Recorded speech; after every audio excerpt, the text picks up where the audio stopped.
In the deep silence before memory learned to speak, before mountains were given names and seas were feared, the world was whole, not merely in land but in intention, a single breathing body of stone and water that later minds would call Pangea, though that word itself is only a fragile echo of something far older and unnamed. And in that vast continuity of earth,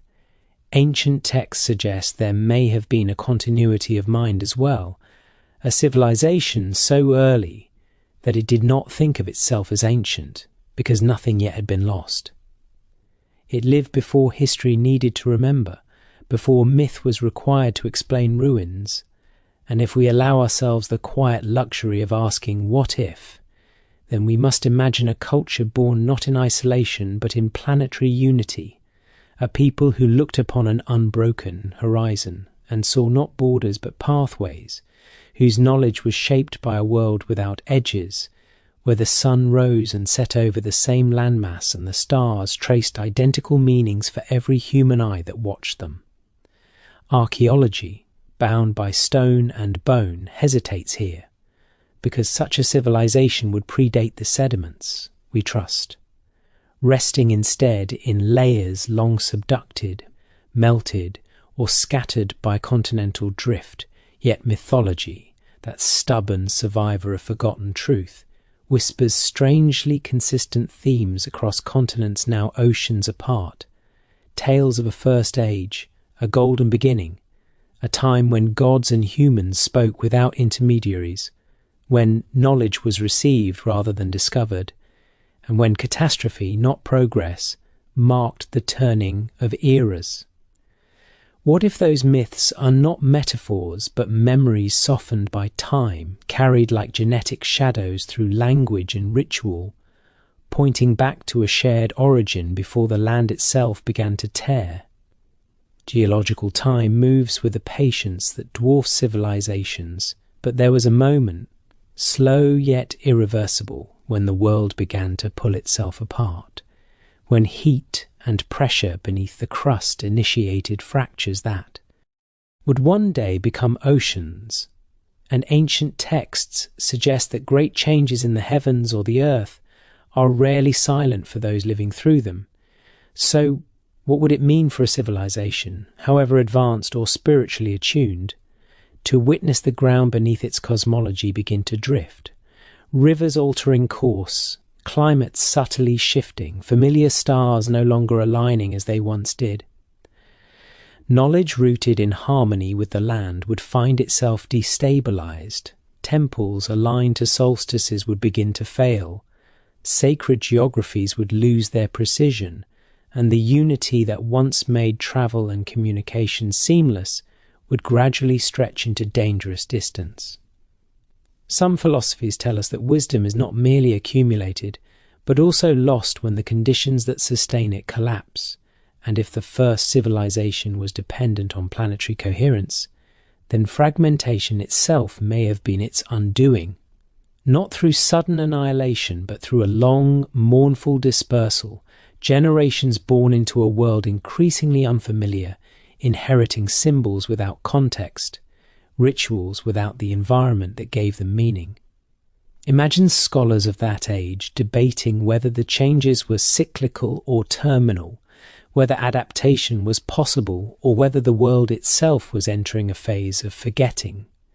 And imagine priests or philosophers recording warnings not in stone, which they knew would break and sink, but in stories encoded in allegory meant to travel with migrating peoples as the land slowly betrayed its former unity. As continents separated, so too would interpretations of truth, each fragment carrying a partial memory of the whole, giving rise to civilizations that would later seem independent, innovative, and unconnected, yet all haunted by similar questions about floods, fallen ages, and lost wisdom. The silence in the archaeological record may not be absence but burial on a planetary scale. The first civilization, not erased but diffused, its achievements dissolved into the foundations of later cultures, unrecognizable because we search for it using tools forged in a far younger world.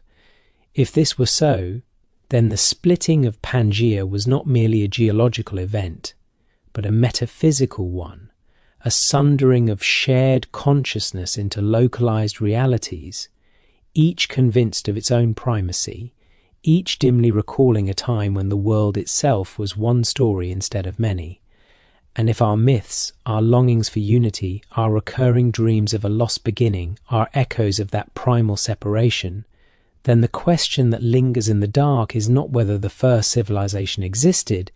but whether its disappearance was the price paid for the world becoming what it is now, and whether we, standing on drifting fragments, are still unconsciously searching for the moment when the earth first began to forget itself.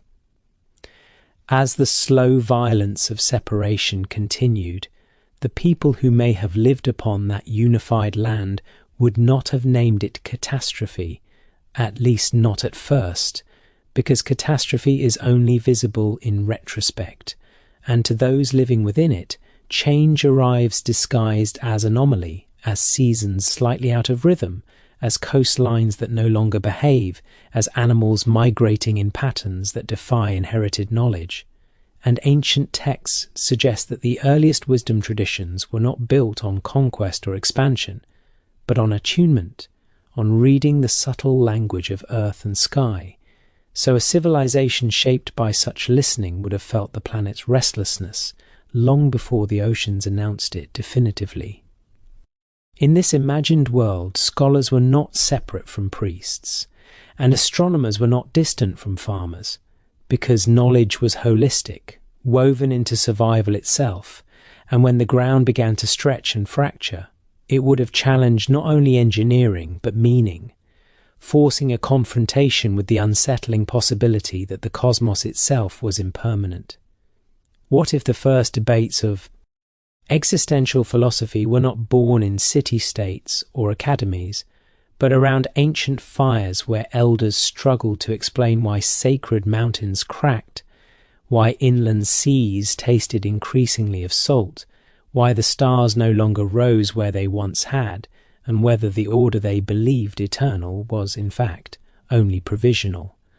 Mythology across later cultures preserves the idea of a primordial age, ruled by balance, followed by a decline marked by hubris, forgetting, or divine withdrawal. Yet geology offers a quieter, more impersonal force, suggesting that no moral failure was required, only tectonic inevitability, and perhaps the myths of fall are humanity's attempt to personalize an event that was fundamentally indifferent to human values. As land bridges thinned and climates diverged, communities that once shared language and ritual would have grown isolated, their symbols slowly mutating, and with isolation comes reinterpretation, the same story retold under different skies until it becomes something new, still resonant but no longer identical, like a melody remembered by ear rather than notation. Some groups may have followed the retreating coasts, becoming maritime cultures long before recorded history allows, while others moved inland, clinging to mountains that seemed stable even as they rose under unimaginable pressure. And in each migration, knowledge would be lost not through ignorance, but through necessity, because survival demands simplification, and complex systems of understanding are fragile when food, shelter, and safety are uncertain. Ancient texts suggest that knowledge once flowed freely across the world, but what if that freedom depended on geography itself, on a planet that allowed movement without the barriers of vast oceans? And what if the invention of boats, navigation, and trade were not triumphs of progress, but compensations for a unity already broken? In this light, the rise of later civilizations may be less about sudden brilliance and more about recovery, fragments of a shattered whole slowly reassembling into localized orders, each believing itself to be the beginning rather than the continuation of something older. Philosophically, this reframes the idea of human advancement, suggesting not a straight ascent from ignorance to enlightenment, but a long descent from integrated knowing into specialized understanding, powerful yet incomplete. And perhaps this is why later cultures felt haunted by the sense of having arrived too late, of living in the aftermath of a greatness they could sense but not name. As continents drifted farther apart, the memory of planetary unity would fade from conscious recall, preserved only in symbols of world trees, cosmic mountains, and axis points that connect heaven and earth, recurring motifs that appear independently, yet with unsettling similarity across civilizations separated by oceans. And what if these were not coincidences, but residual maps of a time when such connections were literal as well as symbolic? If the first civilization dissolved rather than fell, then its disappearance was not marked by ruins but by dispersion, its cities claimed by the sea or ground into the mantle, its language broken into dialects that became families of speech, and its wisdom encoded into myths that future ages would dismiss as metaphor precisely because their original context was gone. Standing in our own age, armed with instruments that can measure tectonic plates and peer into deep time, we might be tempted to see ourselves as finally awake. Yet there is a humbling possibility that we are still living within the consequences of that ancient fragmentation, inheritors of a divided world and a divided understanding, asking questions that were first posed when the earth itself began to pull away from its former self. And if that is so, then the true legacy of the first civilization may not be what it built or knew, but the unresolved question it left behind, whether unity, once lost on a planetary scale, can ever be fully remembered by those born into separation, or whether every civilization that follows is destined to search for a wholeness it can feel but never quite recover. As separation hardened into permanence, the oceans widening like wounds that refused to close, whatever remained of that primordial culture would have faced a choice not between survival and extinction, but between remembrance and adaptation. And ancient texts suggest that when a world changes beyond recognition, memory itself becomes a burden, because to remember too clearly what was lost can paralyze those who must live in what remains. In such a world, some groups may have chosen forgetting as a form of mercy, allowing rituals to simplify, cosmologies to shrink, and stories to become symbolic rather than precise, while others, perhaps smaller and more insistent, may have attempted preservation, carrying fragments of ancient knowledge across landscapes that no longer supported the systems that knowledge described. Philosophy tells us that truth is shaped by conditions, and if the first civilization's truth was born of planetary unity, then its ideas would have become increasingly impractical as continents drifted, climates fractured, and ecosystems diverged, turning once universal wisdom into local superstition, once functional science into myth. What if this is why later civilizations repeatedly describe their ancestors as giants, gods, or demigods, not because those beings were physically larger, but because they belonged to a scale of understanding no longer accessible, beings who perceived the world as a single system rather than a collection of competing regions? As time deepened and memory thinned, the descendants of that first age would begin to reinterpret inherited symbols to fit new realities, flood myths adapting to local rivers, sky gods changing their names beneath different constellations, sacred directions shifting as magnetic poles wandered, and star paths altered, and in this process, the original coherence of the tradition would dissolve into parallel but disconnected mythologies. Archaeology, centuries later, would find abrupt appearances of complex knowledge in unexpected places, sudden agricultural sophistication, astronomical alignment, and architectural precision that seemed to emerge without clear local precedent, and modern scholars would debate diffusion versus independent invention, rarely considering that both may be true simultaneously, fragments of a once global inheritance reawakening under different conditions, giving the illusion of separate beginnings. Ancient texts suggest that wisdom was once transmitted not only through speech, but through direct experience of the land itself, through sacred landscapes that taught by their very form, and if those landscapes were submerged, fractured, or rendered inaccessible by continental drift, then entire libraries of nonverbal knowledge would have vanished without leaving a trace. Knowledge that could not be rebuilt, because its teachers were mountains now drowned and coastlines now erased. This raises a disturbing possibility that what we call the dawn of civilization may in fact be a twilight, a reorganization of humanity after a loss so vast that it could only be processed through myth, ritual, and eventually amnesia. From a philosophical perspective, this reframes human history as an extended mourning process, civilizations repeatedly constructing monuments, laws, and cosmologies, not merely to assert dominance or order, but to anchor themselves against a deep, inherited sense of instability, a subconscious awareness that the world itself is capable of betrayal. Even our obsession with origins, with first cities, first kings, and first gods, may be an echo of that earlier unity, a longing to locate a beginning that feels complete rather than fragmented, and yet every attempt collapses into multiplicity, competing timelines and regional narratives, mirroring the very separation we are trying to overcome. If the first civilization disappeared as the continents drifted apart, then its end was not a dramatic annihilation, but a slow fading, like a language losing speakers one generation at a time, until only traces remain embedded in grammar, in borrowed words whose origins are forgotten, but whose presence is undeniable.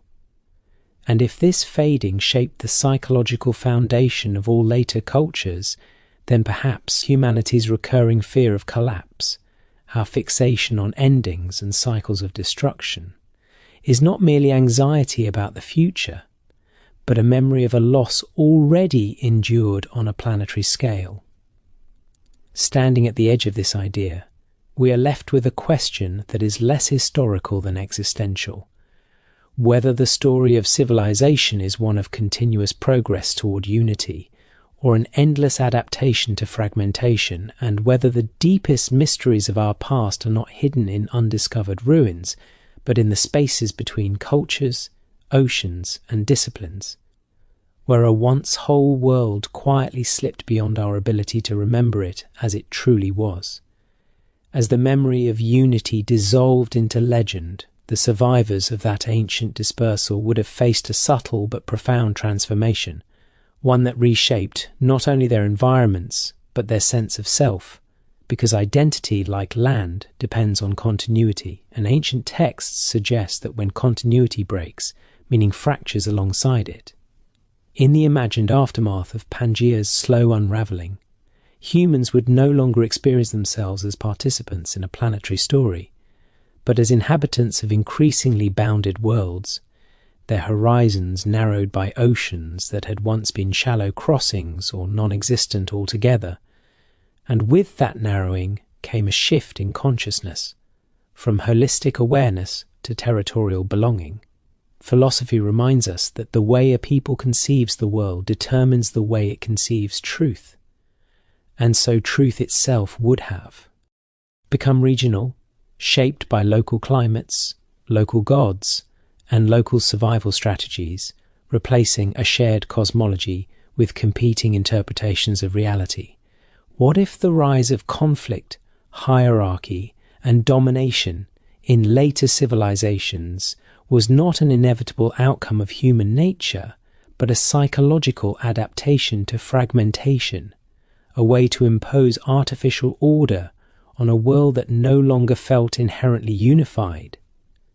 Ancient myths often speak of gods retreating or withdrawing after a primordial age.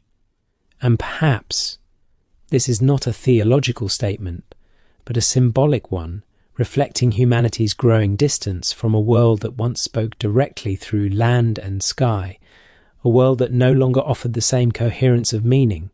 As continents drifted further apart,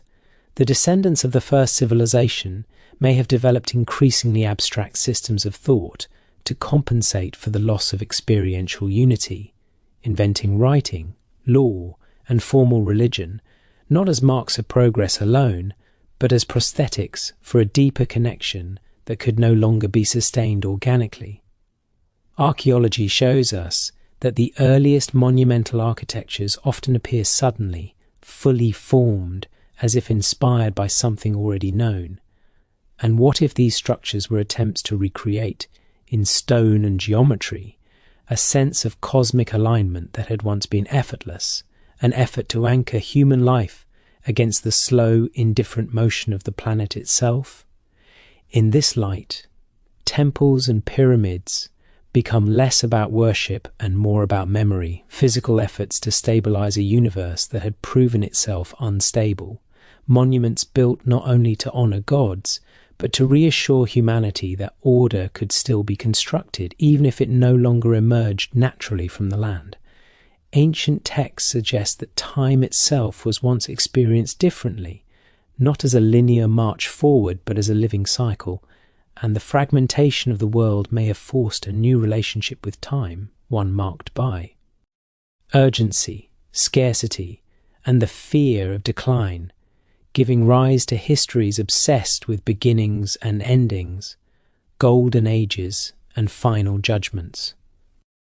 As generations passed, the idea of a unified origin would become increasingly abstract,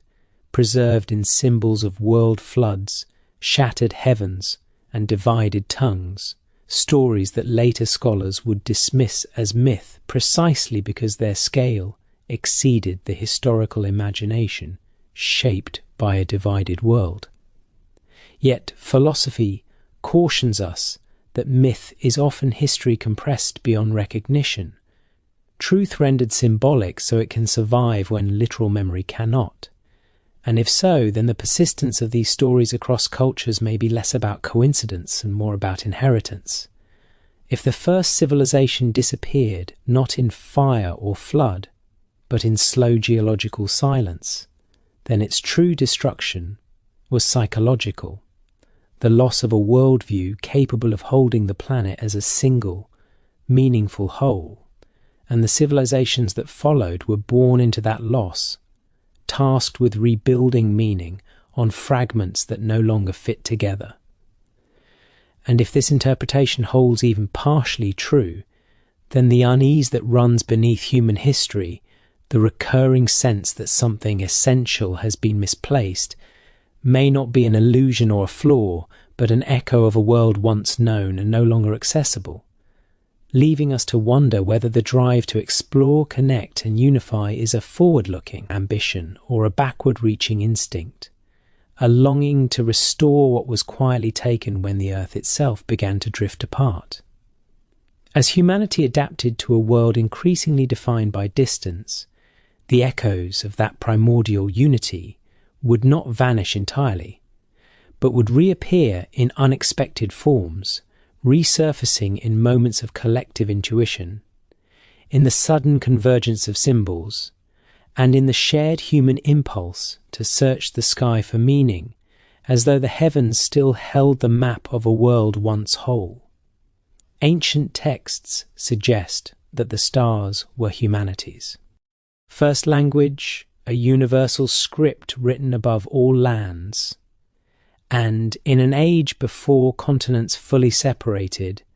that script would have been read from a single vantage, the same constellations rising and setting across the same continuous horizon, reinforcing a shared cosmology that required no translation. When the land fractured, the sky remained, but its relationship to the earth shifted, constellations appearing at different angles, seasons misaligning, celestial markers losing their former precision. And what if this subtle divergence forced humanity to reinterpret the heavens, transforming a once universal cosmic order into regionally specific astrological systems, each claiming authority while unknowingly describing only a fragment of a larger pattern. Philosophy teaches that when external unity is lost, internal frameworks grow more rigid, and so belief systems may have hardened during this era, doctrines becoming less flexible, more insistent, as certainty was demanded to replace the comfort once provided by a stable world. In this imagined transition, knowledge would no longer flow freely across a unified landmass, but would be guarded, localized, and eventually politicized, giving rise to priesthoods and elites who controlled access to what remained of ancient understanding, not necessarily out of malice, but because scarcity transforms wisdom into power. Archaeological mysteries, such as sudden advances in mathematics, geometry, and astronomy, may reflect moments when fragments of older knowledge resurfaced, adapted to new contexts, but still carrying an uncanny sophistication that seems disproportionate to their apparent origins. Ancient texts often describe culture heroes, civilizers, or divine messengers who arrive from afar bearing laws, agriculture, or cosmic knowledge. And what if these figures are mythologized memories of travelers from other continental fragments, carriers of shared inheritance moving between worlds that no longer recognize their common ancestry? Over time, as oceans widened and contact diminished, such exchanges would become rarer until even the idea of a shared origin felt implausible, replaced by narratives of chosen peoples and isolated beginnings, each culture placing itself at the center of creation to compensate for a world that no longer offered an obvious center. From a philosophical standpoint, this may mark the birth of anthropocentrism, the human tendency to see meaning as something imposed rather than discovered, a shift from participation in a cosmic order to authorship of it. And with that shift comes both creativity and alienation. The disappearance of the first civilization, then, was not simply a loss of technology or architecture, but a loss of orientation,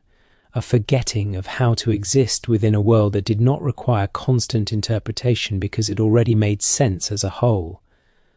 As later civilizations rose, they would build increasingly complex symbolic systems to recover that sense of order, yet complexity often masks absence, and beneath the layers of ritual, law, and cosmology may lie an unspoken grief for a simplicity that could not be rebuilt. If this is true, then humanity's repeated cycles of expansion and collapse may reflect an unresolved tension between memory and reality, between the inherited longing for unity and the lived experience of division, a tension that drives progress while simultaneously undermining it. And so, as the world continued to drift, both physically and conceptually, the question remains whether the disappearance of the first civilization was an end or a transformation, and whether what we call civilization today is still unfolding as a response to that ancient fracture, moving ever forward in time while unconsciously circling a loss we have never fully understood. As the millennia stretched onward, the distance between continents became mirrored by a distance within human awareness, a gradual internalization of separation that shaped how later societies understood knowledge, nature, and even themselves. And ancient texts suggest that when humans lose direct access to a truth, they begin to ritualize it, transforming lived understanding into ceremony, symbol, and law. In the imagined shadow of the first civilization's dispersal, this process would have accelerated, with wisdom no longer experienced as an organic relationship with the world, but as something inherited, interpreted, and increasingly abstract. Philosophy reminds us that abstraction is both a tool and a shield, allowing survival in unfamiliar conditions while dulling the pain of what can no longer be reached. And so the emergence of formal religions, Codified myths and rigid cosmologies may reflect humanity's attempt to preserve coherence in a reality that no longer naturally provided it. Archaeology reveals that many ancient cultures placed immense importance on origin stories, tracing their lineages back to divine or semi-divine ancestors. And what if this obsession with ancestry was not merely about legitimacy, but about reconstructing a broken chain of memory, a desperate effort to situate oneself within a narrative that once spanned the entire world? Ancient texts often speak of a primeval language, a tongue through which all beings once communicated without misunderstanding, and while this has been interpreted metaphorically, it may also symbolize a deeper cognitive unity, a shared framework of meaning that dissolved as geography enforced isolation and cultures adapted independently. As languages diversified, so too would perceptions of reality, because language does not merely describe the world,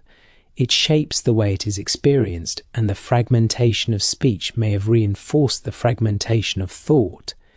making the recovery of a shared worldview increasingly difficult. In this context, the disappearance of the first civilization appears less like a historical event and more like a cognitive transformation, a shift in how humanity related to the totality of existence, moving from participation to observation, from belonging to interpretation. Philosophers have long debated whether consciousness evolves or merely adapts, and what if the earliest human consciousness, shaped by a unified planet, was qualitatively different, capable of perceiving interconnection as an immediate fact rather than an abstract idea? If so, then the loss of that mode of awareness would represent a form of intellectual extinction, even as biological survival continued.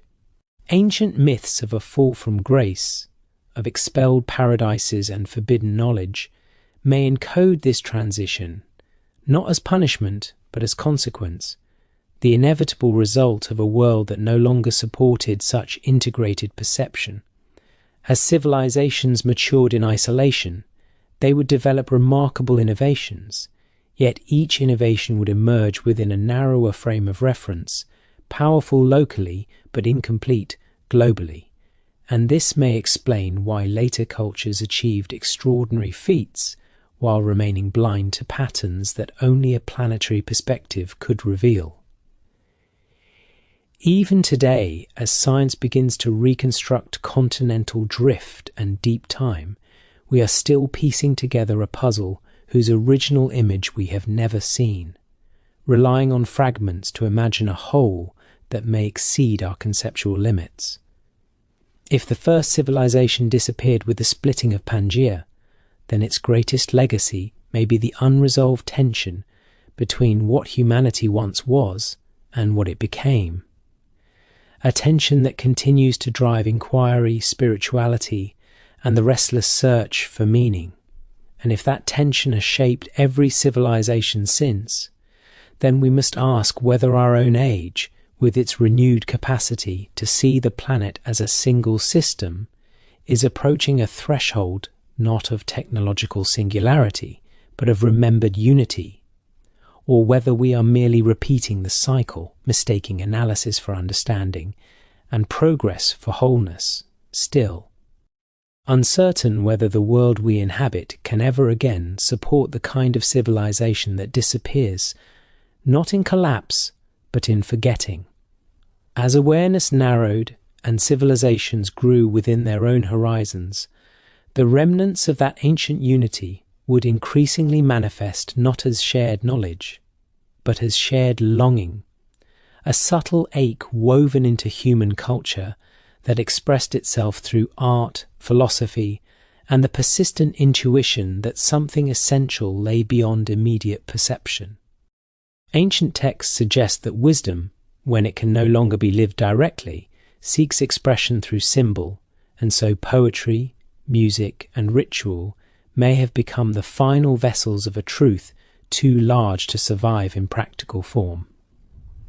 In societies separated by oceans, similar motifs began to appear independently, spiral symbols echoing growth and return, sacred circles marking wholeness, myths of a world once joined and later divided. And while modern thought often explains these parallels through psychology or coincidence, what if they are fragments of a once coherent symbolic language, reduced but not erased by distance and time? Philosophy tells us that meaning does not vanish when its source is lost. It migrates inward, and in this inward turn,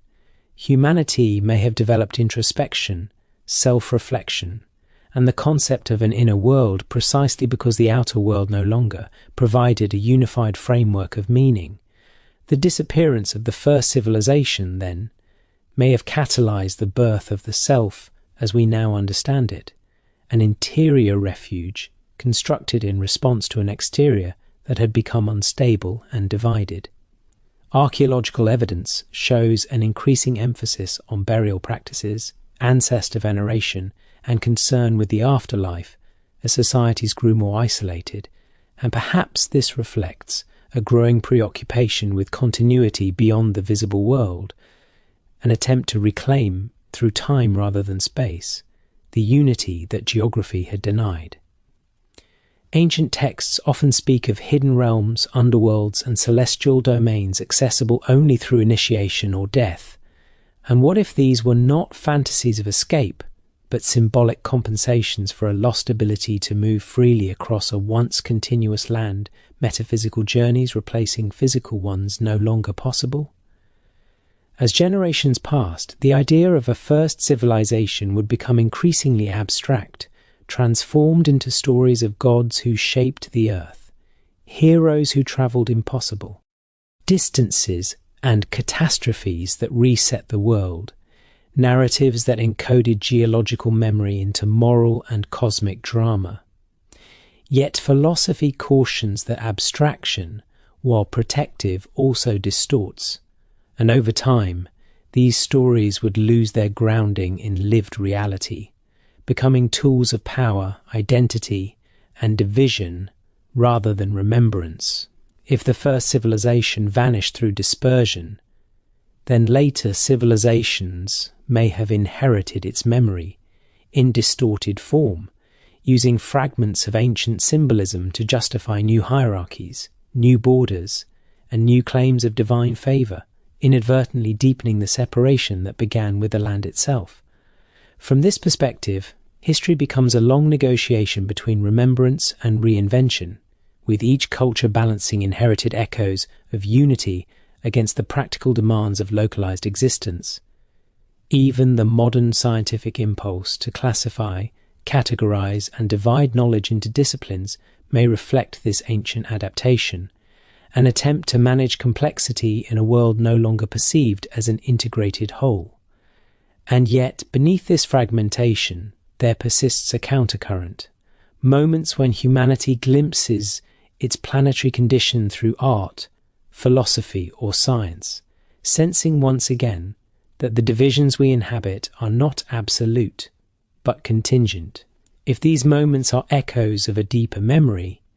then they raise an unsettling question,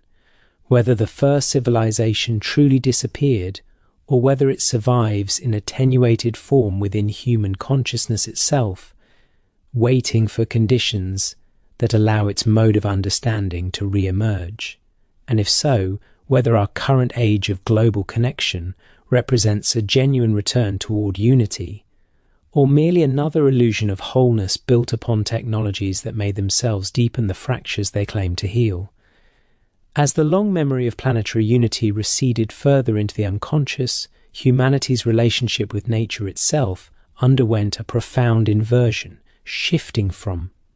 dialogue to domination. And ancient texts suggest that there was once a time when the earth was not perceived as an object to be mastered, but as a living presence to be interpreted, a partner in meaning rather than a resource to be consumed. In the wake of continental separation, as environments grew more hostile and unpredictable, this relationship would have strained. forcing societies to assert control where once there had been cooperation, and in doing so, humanity may have unknowingly severed one of the last experiential links to the worldview of the first civilization. Philosophy warns that when dialogue becomes command, understanding diminishes, and so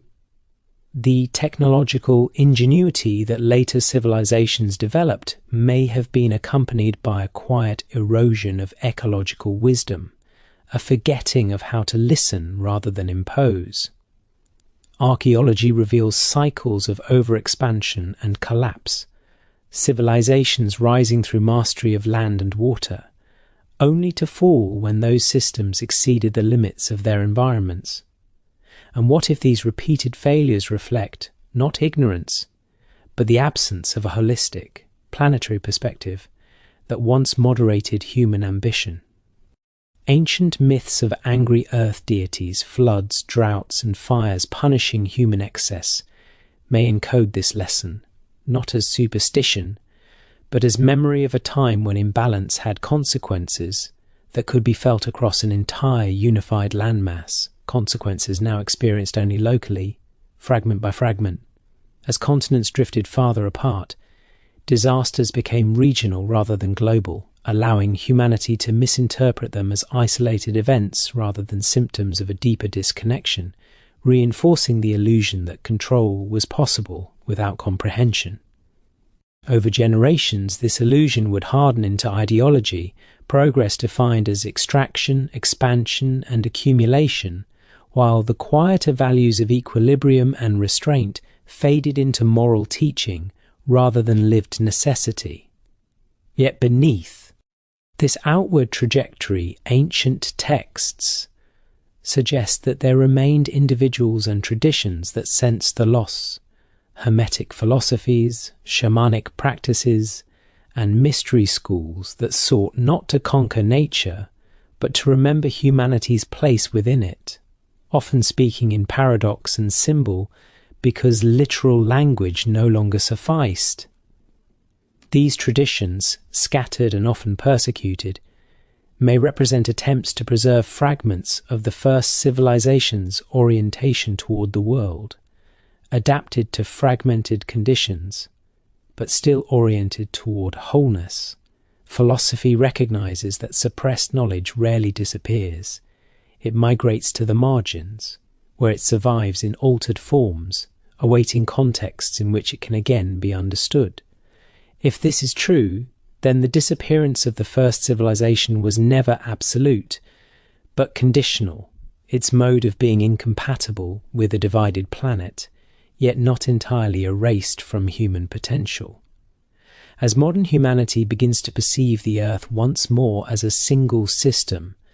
through climate science, satellite imagery, and global networks,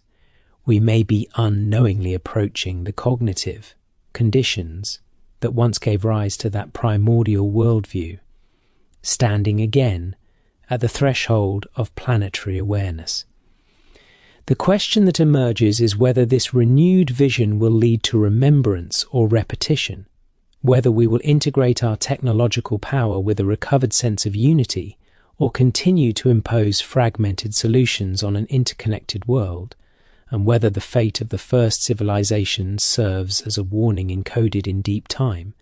asking not how advanced a society can become,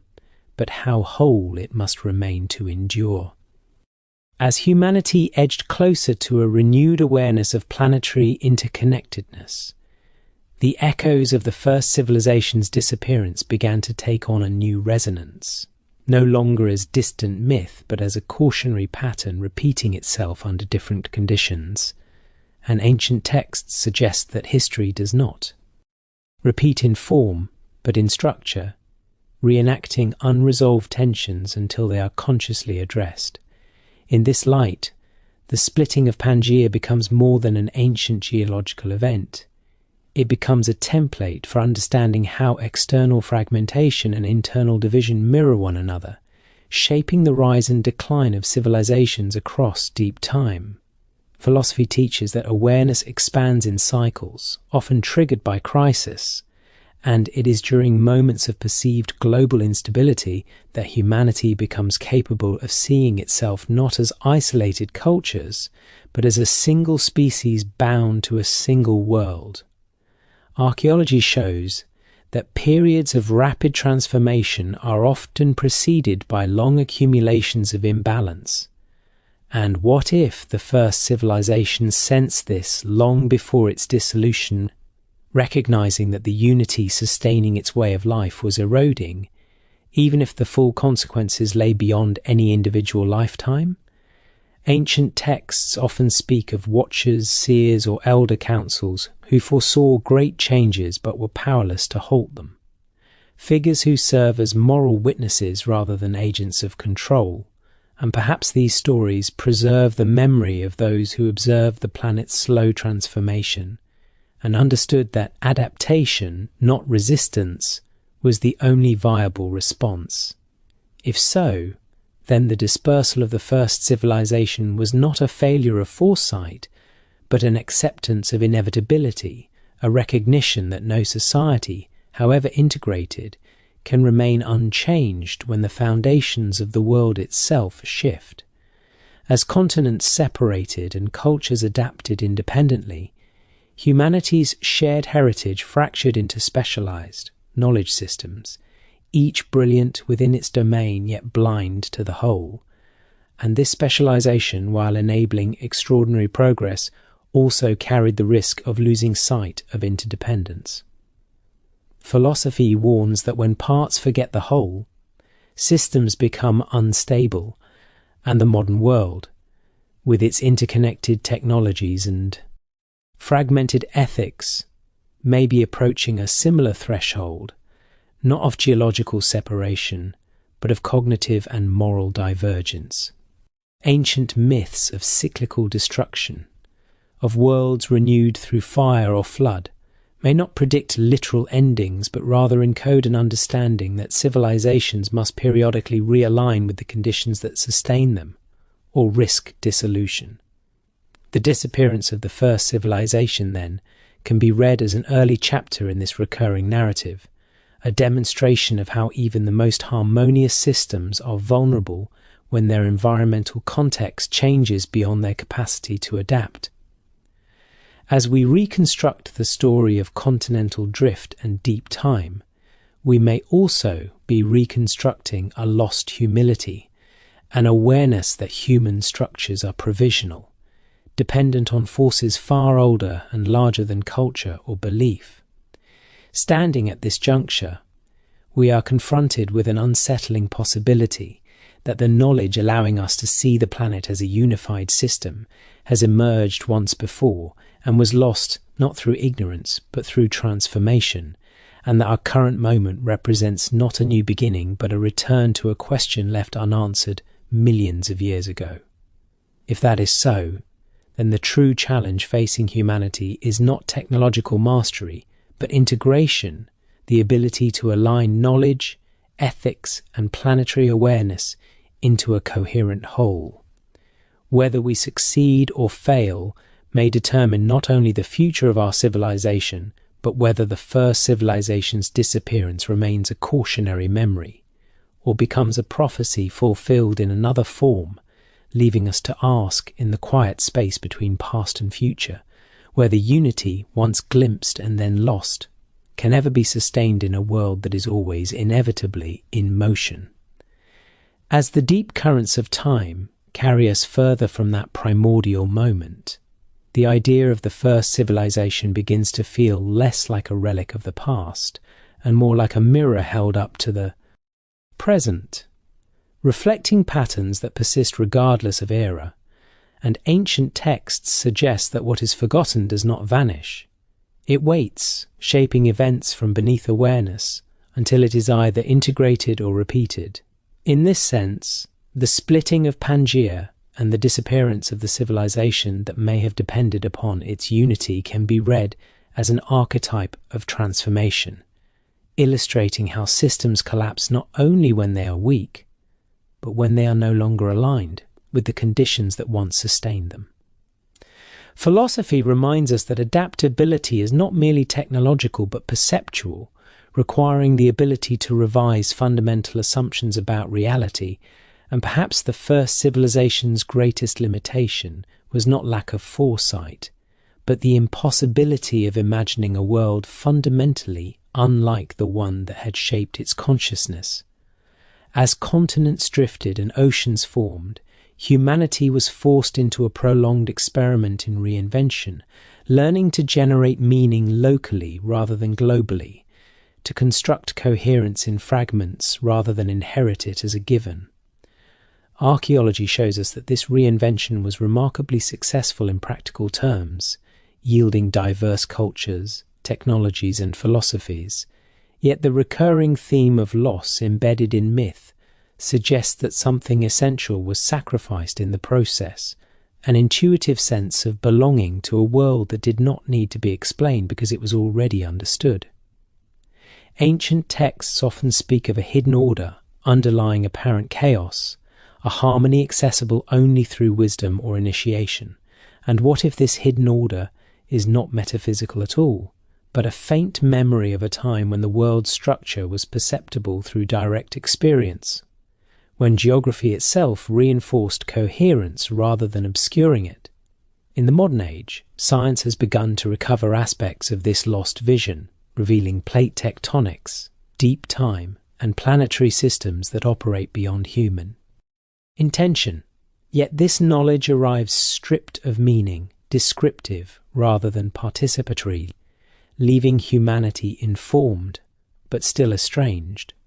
Philosophy suggests that knowledge without integration breeds alienation, and so the challenge before us may be less about discovering new facts than about learning how to inhabit what we already know. If the first civilization disappeared because the world it knew ceased to exist,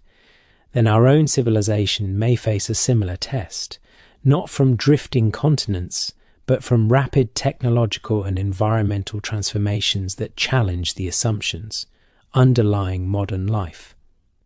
Ancient myths of renewal often emphasize the necessity of remembrance, of carrying forward what matters while allowing form to change. And perhaps this is the lesson encoded in the disappearance of that earliest culture, that survival depends not on preserving structures, but on preserving orientation, the capacity to remain aligned with the deeper patterns of the world. As we look outward, mapping planets and imagining futures beyond Earth, we may also need to look inward, asking whether expansion is another form of fragmentation, or an opportunity to rediscover unity on a different scale. The question that lingers is whether humanity can consciously integrate the lessons of its deepest past,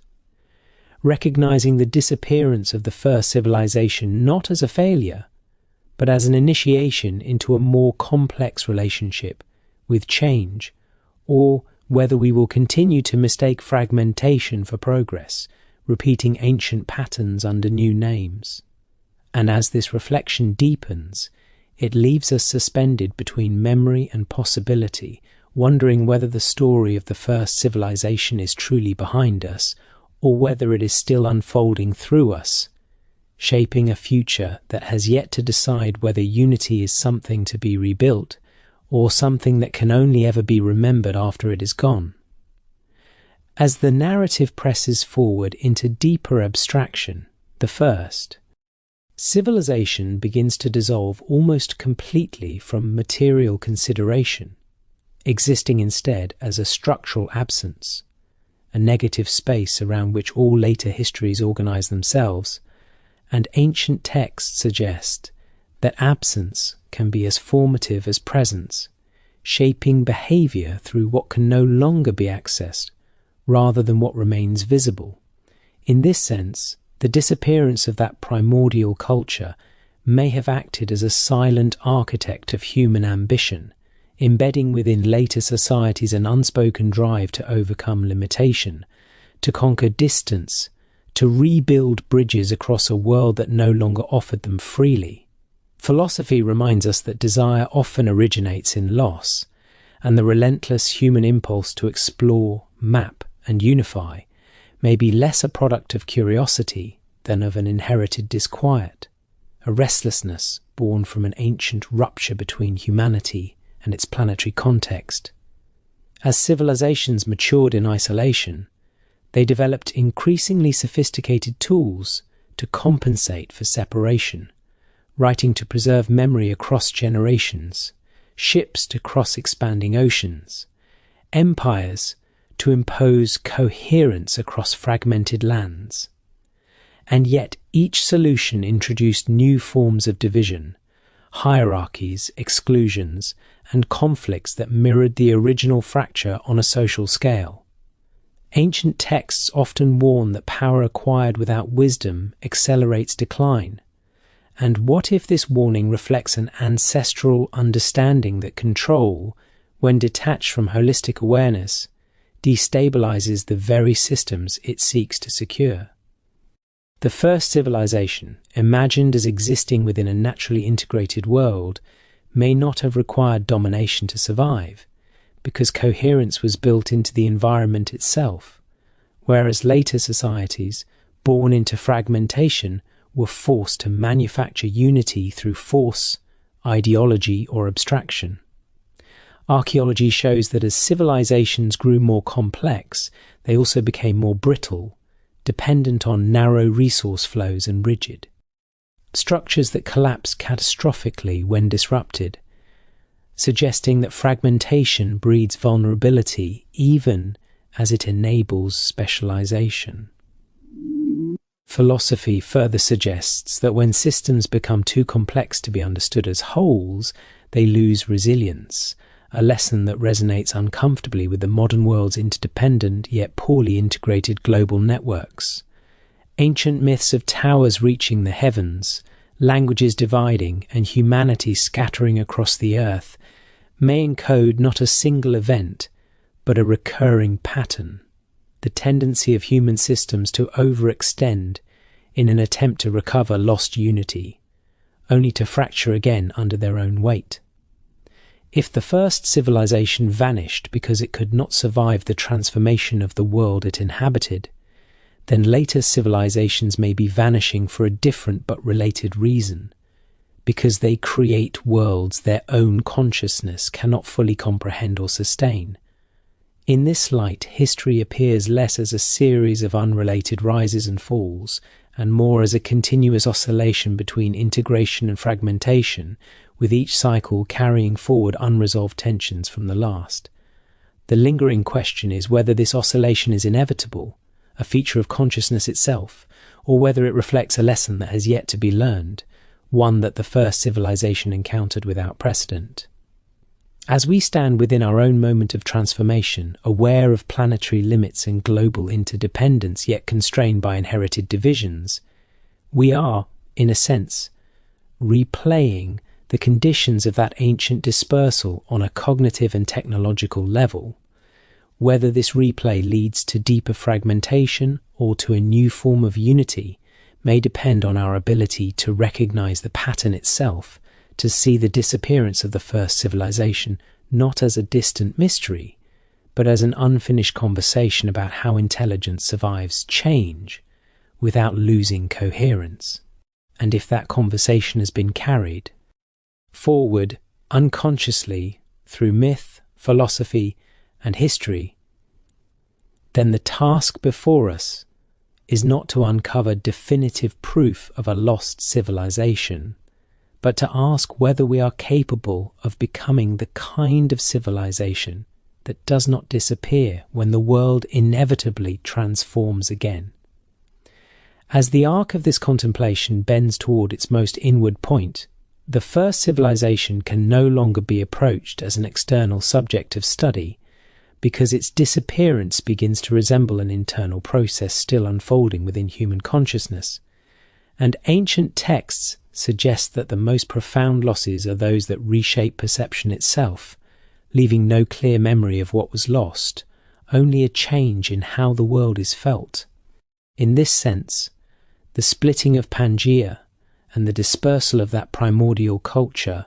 may represent the moment when humanity's relationship with totality was irrevocably altered.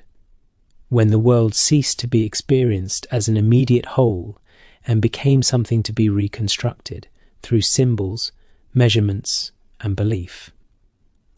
Philosophy tells us that once direct experience is replaced by representation, a subtle alienation enters awareness, and the history of civilization can be read as an ever-expanding network of representations attempting to compensate for an original intimacy that can no longer be sustained. Writing replaces memory, maps replace journeys, models replace participation, and each replacement is useful, even necessary, yet each also increases the distance between knower and known. Ancient texts often speak of a veiling, a thinning of reality, as though the world once revealed itself more fully. And what if this veil is not metaphysical, but cognitive, the result of humanity adapting to a fragmented planet by learning to operate through abstractions, rather than direct planetary attunement? As continents drifted and ecosystems diverged, no single human group could experience the full range of the world, and so the sense of totality retreated into imagination, myth, and eventually theory. Archaeology gives us material fragments, but philosophy asks us to consider what kinds of consciousness leave no material trace, modes of understanding that vanish because they were inseparable from conditions that no longer exist. If the first civilization's knowledge was embedded in the land itself, in its continuity and scale, then its disappearance would leave no libraries to excavate, only a subtle shift in what it means to be human. This perspective reframes the mystery entirely, suggesting that the lost civilization is not hidden beneath sediment, but behind us, in a mode of perception we no longer naturally access. Even today, moments of awe before vast landscapes, the ocean's horizon, or images of the Earth seen from space can evoke a sudden, wordless sense of unity, fleeting experiences in which division momentarily dissolves,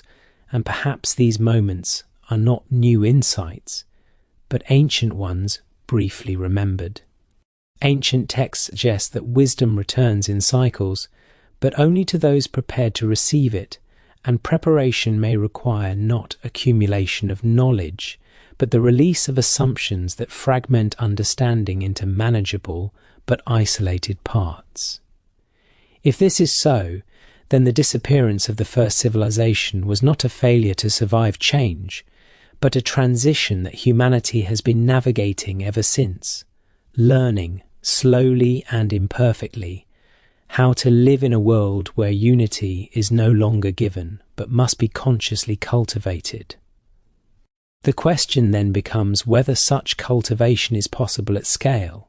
whether a civilization can sustain planetary awareness without relying on the geographical unity that once made it natural. As modern humanity confronts ecological limits, global interdependence, and technologies that collapse distance while intensifying abstraction,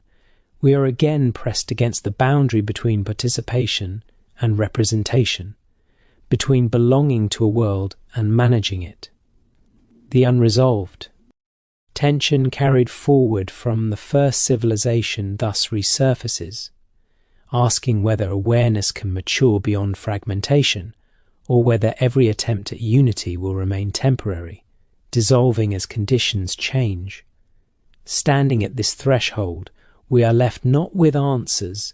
but with a deeper uncertainty whether the disappearance of the first civilization was an ending or the beginning of a long unfinished adaptation, one that has yet to discover whether consciousness can become whole again without the world itself being whole in the way it once was. As this long adaptation continues, the idea of wholeness begins to reveal itself not as a fixed state, but as a practice, something that must be continually renewed in the absence of the conditions that once made it effortless. And ancient texts suggest that when the external world can no longer guarantee unity, the responsibility for coherence shifts inward, becoming an ethical and philosophical task rather than a geographical fact. In the imagined time of the first civilization, unity may have been ambient, woven into the land, the climate, and the shared sky, requiring little conscious maintenance, whereas in later ages, unity becomes fragile, easily disrupted, demanding vigilance, humility, and restraint. Philosophy reminds us that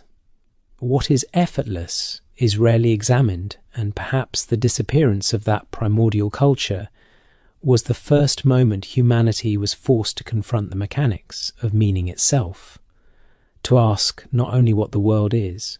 but how understanding arises and how it can be sustained under changing conditions. As civilizations emerged on separated continents, each developed partial answers to this question, ethical systems, cosmologies, and sciences tailored to local realities. And while these systems often conflicted, they may all represent sincere attempts to stabilize consciousness in a world that no longer provided a single shared reference point. Ancient texts often emphasize balance over permanence, suggesting that wisdom lies not in preserving forms, but in aligning with processes, and if so, then the tragedy of the first civilization was not its disappearance, but the difficulty later cultures faced in grasping that lesson without the direct guidance of a unified environment. Archaeology shows repeated moments where societies approached sustainable equilibrium only to overshoot it, driven by fear, ambition, or misunderstanding, and these patterns echo the deeper human struggle to live within limits, while still honouring the longing for expansion, inherited from a time when limits were less visible. In this sense, the memory of the first civilization operates as both inspiration and temptation, encouraging humanity to seek unity while also luring it into recreating structures that cannot survive changing conditions. Philosophy cautions that ideals detached from context become dangerous, and perhaps the most enduring mistake of later civilizations has been the attempt to recreate the forms of unity rather than its underlying orientation, building empires, systems, and ideologies that promise wholeness while reproducing fragmentation at larger scales. Ancient myths of cycles and ages may encode this insight, portraying history not as linear improvement, but as a series of approximations, each generation rediscovering aspects of truth while losing others, never fully returning to the beginning, yet never entirely severed from it. As modern humanity gains unprecedented power to alter the planet, the question of orientation becomes unavoidable, because power amplifies both wisdom and error, and without an integrated understanding of our relationship to the whole, even well-intentioned actions can accelerate disintegration. If the first civilization disappeared when Pangea split, then its fate suggests that no amount of knowledge or harmony can insulate a society from fundamental change, but it also suggests that survival depends on the capacity to let go of forms while preserving coherence of purpose. The challenge before us, then, is not to uncover definitive proof of that lost world, but to internalize the pattern it represents, recognizing that unity is not something to be recovered unchanged, but something to be reimagined under new conditions. As this realization settles, it leaves us poised between two possibilities, one in which humanity continues to chase echoes of a past unity it cannot recreate, and another in which it learns to cultivate a deeper, more flexible wholeness, capable of enduring even as the world continues to transform. And it is within this tension that the final question of the first civilization truly resides. As this tension deepens, the notion of disappearance itself begins to unravel, revealing that what vanished with the first civilization may not have been existence, but certainty the unquestioned alignment between humanity and the world that once made meaning feel inevitable rather than constructed. Ancient texts suggest that wisdom emerges most clearly in moments of dissolution, when familiar structures fail and deeper patterns briefly surface, and perhaps the dispersal that followed the splitting of Pangea was such a moment, a prolonged initiation in which humanity was compelled to discover whether understanding could survive without the scaffolding of a unified world. Philosophy reminds us that coherence does not require stasis, only relationship, and if the earliest civilization was embedded within a stable planetary relationship, then its disappearance may mark the point at which humanity was forced to become relationally conscious, to actively negotiate its place within a changing system, rather than simply inhabit it. In this light, the long history that follows appears less as decline or progress, and more as apprenticeship, a slow learning curve in which humanity experiments with forms of unity that are no longer guaranteed by geography or climate. Archaeology, when viewed through this lens, becomes a record of trials rather than triumphs, evidence of repeated attempts to stabilize meaning through monuments, myths, and mechanisms of control, each reflecting a partial understanding of interdependence without fully grasping its scope. Ancient texts often portray sages withdrawing from society to seek truth in solitude, and perhaps this withdrawal symbolizes the inward turn required when external unity dissolves, an attempt to locate coherence within consciousness itself. Yet philosophy warns that inner unity cannot remain isolated from outer conditions indefinitely, and the recurring collapse of civilizations may reflect the failure to reconcile internal insight with collective structures, wisdom remaining personal while systems remain fragmented. As modern humanity confronts global challenges that no culture can resolve alone, the ancient pattern resurfaces with renewed urgency, suggesting that the next phase of civilization may depend less on innovation than on integration, less on conquering complexity than on learning to dwell within it. If the first civilization disappeared because the world it depended upon transformed beyond recognition, then our own civilization may be approaching a similar threshold, not because the planet is splitting, but because our ways of understanding it are no longer sufficient to the scale of our influence. Ancient myths of final ages often emphasize judgment, not as punishment, but as discernment, a moment when illusions fall away and only what is essential remains. And perhaps this is the quiet lesson carried forward from that earliest dispersal. The disappearance of the first civilization thus becomes a question addressed to the future, asking whether humanity can cultivate a form of unity that does not rely on permanence, whether coherence can be maintained amid flux, and whether consciousness itself can adapt to a world that refuses to stand still. As we hover on the edge of this possibility, the story circles back on itself, not to provide closure, but to reopen the inquiry at a deeper level, leaving us to wonder whether the first civilization truly vanished when Pangea split, or whether it simply stepped beyond a threshold we are only now beginning to approach, and whether what comes next will finally answer the question it left unresolved. As the inquiry reaches its furthest horizon, the first civilization no longer appears as an object lost in deep time,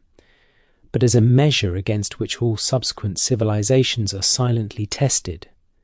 a reference point not of achievement but of alignment.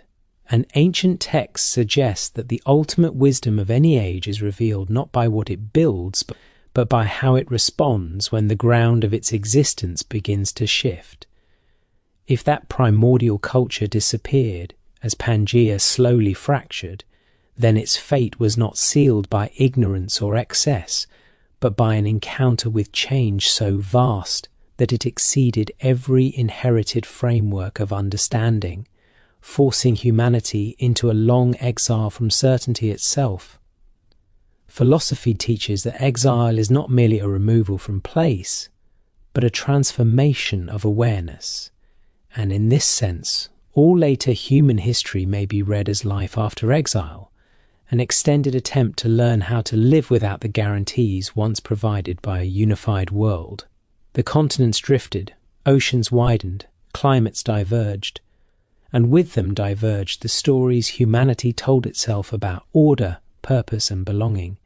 Yet beneath this divergence there persisted a quiet continuity, the enduring intuition that reality is more integrated than it appears, that separation is provisional, and that coherence, though fragile, is not impossible. Ancient texts often close their cosmologies not with finality, but with return, cycles completing only to begin again under altered conditions, suggesting that the disappearance of the first civilization was not an ending, but the opening of a longer arc, whose resolution lies beyond any single epoch. In our own time, as humanity acquires the capacity to see the planet whole once more, not through shared land, but through shared awareness, we stand in a position that echoes that ancient threshold, confronted again with the question of whether unity can be consciously sustained rather than passively inherited. The lesson carried forward from that distant dispersal may be this, that civilizations do not endure by resisting change, nor by surrendering to it blindly, but by aligning themselves with the deeper patterns that persist even as forms dissolve. If the first civilization vanished because it could not exist without a unified world, then our task is to discover whether unity can exist without uniformity, whether coherence can emerge from relationship rather than sameness. This is the unresolved inheritance of that ancient age,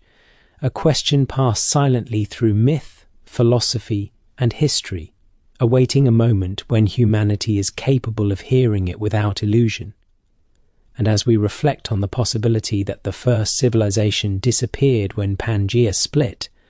we are left not with proof or denial, but with a mirror held to our own condition, asking whether we will recognize the pattern in time and whether the future will remember us as another civilization that mistook the stability